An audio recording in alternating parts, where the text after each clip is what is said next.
In regard to Europe's current population influx, there's something I'm not hearing people talk about. To make population increases work, you have to tie it into job placement and aptitude screenings and numerous other things to facilitate an increase, and many don't seem to understand that.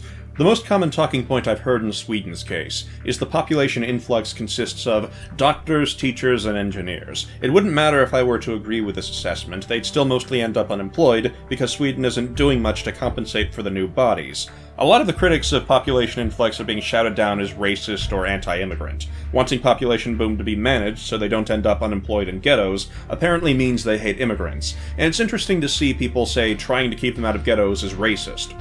It seems most of those throwing around phrases like anti-immigrant don't understand what the words mean. Let's take a look at the German immigration website and see their asylum page. From the looks of it, there's a very large netcast in addition to prohibition of deportation policies, and the appeal for asylum pages are largely devoid of anything related to labor.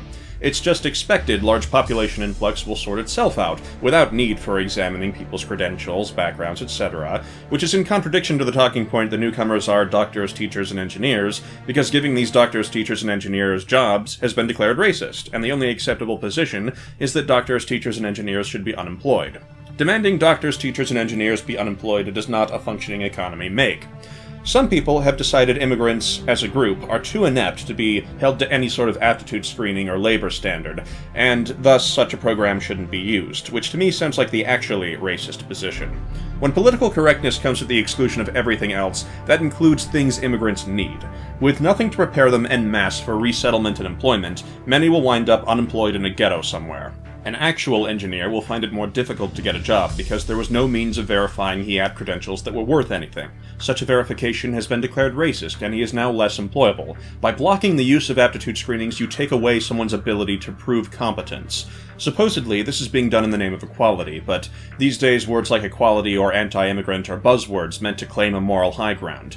In the real world, logistics are a thing, so throw some equality stickers here and some racism stickers there, and bada bing bada boom, no more logistics. We don't need no urban renewal program, we don't need no housing construction, we don't need no job placement. We got the magic equality wand, which makes Europe transform into a fairy tale kingdom where you don't got to worry about things like unemployment.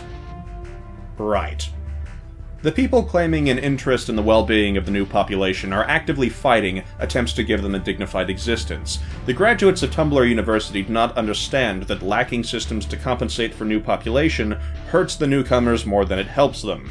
They've decided not putting immigrants in high crime rate ghettos is racist, because, coming from a comfortable upper-middle-class dwelling where one doesn't need to consider the complexities in moving thousands of people from one place to another, they don't know those complications exist, and someone suggesting preparing for said complications is therefore racially motivated.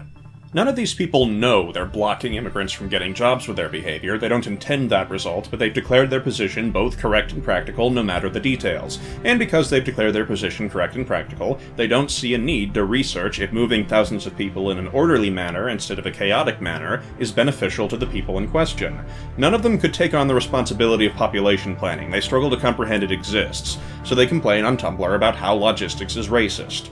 Remember, this is the grand Western education that leaves people scratching their heads how ISIS manages to recruit people.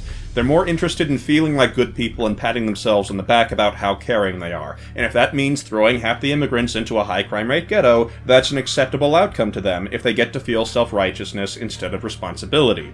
This is what happens when someone feels that because they consider their position moral, they define it as also the most practical. They decry even the most benevolent of upgrades to be racist and prejudiced. There's no shortage of people talking about the moral obligation to help the refugees, but not a word about checking their credentials and giving them a job. After all, logistics is racist. I'll see you next time.